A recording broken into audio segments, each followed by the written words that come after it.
it posits itself as the highest type, as the pinnacle,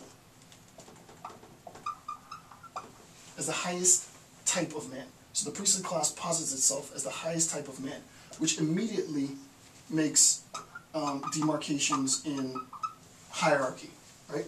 If this is the highest type, then there's arguably a middle type or some variation, some gradation of middle, and then a lower type, right? So the priestly class becomes the norm and derives the concept improvement from itself. Insofar as I posit myself as the highest type of man, I create the notion of improvement, obviously not for myself because I've already manifested the highest type, right? Insofar as I posit myself as the highest type of man, what I do is, one, I immediately create a hierarchical structure of men, and I talked about sort of within Nietzsche in terms of what that delineation is. Sacerdotal class at the top, poets and noble families in the middle, roughly speaking, and the masses at the bottom. So insofar as I create this delineation among men, insofar as I posit myself, I create this delineation. Insofar as I create this delineation, then I construct this narrative of improvement, of getting better, of becoming all that you can be type, right? So this idea of improvement arises as a direct consequence of my act of positing, right? So I posit myself as the highest class, which delineates the class and creates the structure of hierarchy, and thus, as a consequence of that structure, we have the idea of improvement. So to read what he said again, we find the species of man, the priestly, which feels itself to be the norm, the high point and the supreme expression of the type of man. This species derives the concept improvement from itself. It derives the concept improvement from itself. It believes its own superiority. It wills itself to be superior in fact. It wills itself to be superior in fact. The origin of the holy lie is the will to power, unquote. So what Nietzsche is saying here, which is important, is the function in which, just out of the sheer creativity of my imagination and my will, I can put myself in a position of power and thus create demarcations in power and impose on others an aspiration to aspire for more power. Insofar as they aspire for more power, they reinforce and reestablish the initial assumption, which is that the priestly class is the highest class, right? Because insofar as I ascribe for, and you can think about this, right? If you, as a quick tangent, if you ascribe to the divine right of kings, and you believe that God gives kingship benefits, privileges that he wouldn't, to the privilege, the benefit, the right to rule, that wouldn't be appropriated to a common man, then insofar as you buy into that, you get more power. But insofar as you buy into that, not only do you get more power, you give the priests more power, because this ability is always conferred with reference to members of the sacerdotal class, right? You don't have direct, as a king, access to God. You access God through the sacerdotal class. So insofar as you buy into the divine right of kings, yes, you are granted power, but that power is only appropriated through the class, which reinforces then the power of the class. So very, very important. And actually a genius structure, right? A genius structure of control. Quick sort of tangent, very simple. In your house you can do this, right? If you have little kids. I mean, we all do this as parents. My wife and I are both educators. We've both been sort of, seasoned educators. My wife's been in high school and teaching high school for years. I taught high school for a very brief period of time. I've been teaching college for a very long time, since '05 roughly. And our kids recognize that that's the discourse that we have in the house, a very sort of heady, discourse among my wife and me and the kids. And they aspire to impress us, so they emulate the way that we talk. They act the way that we act.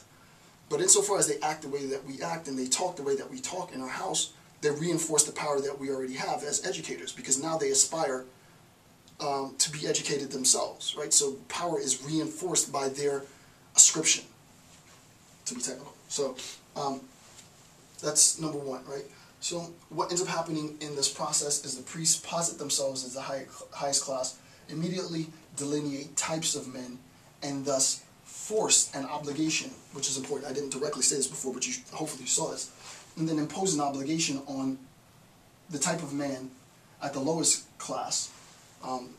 Later we'll see this to be the Shanghala, but the lowest class of men to aspire to be better, right? To raise themselves up from the muck. And, you know, if you would just, you know, recognize the potential that you have and just be better, then you would gain more. Okay, so that's number one.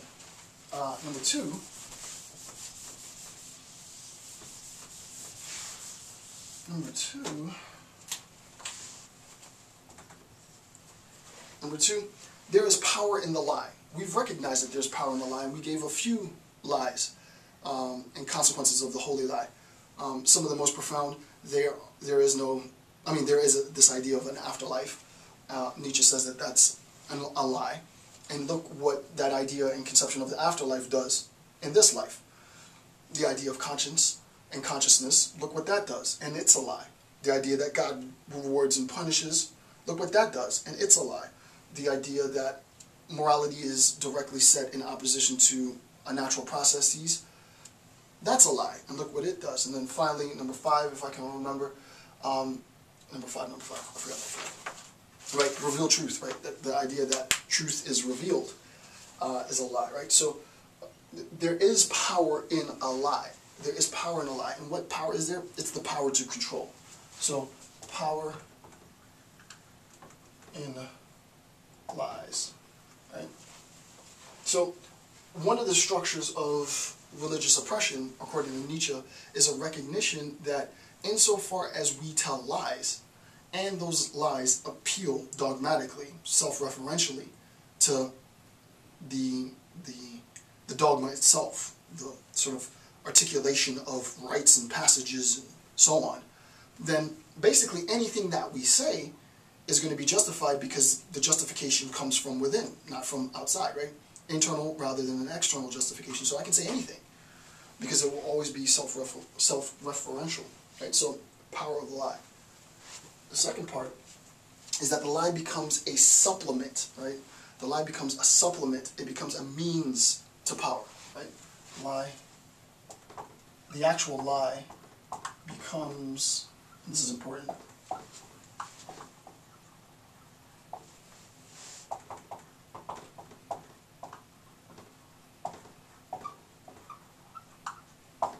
right?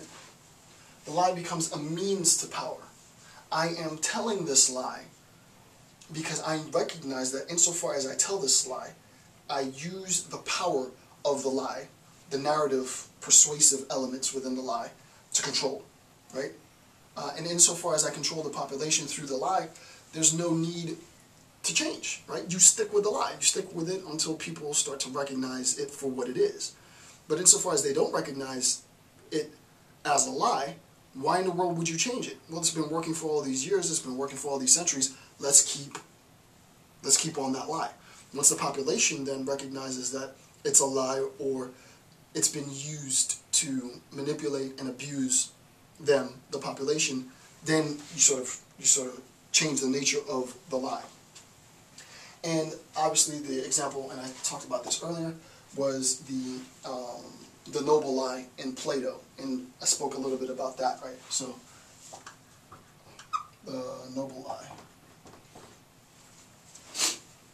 All right. So this power of lying as a means to power, to more power, coupled with the idea of the sacerdotal class as the highest class, the highest type, specifically the priest as the highest type of man. Those two ideas coupled, right, create an obvious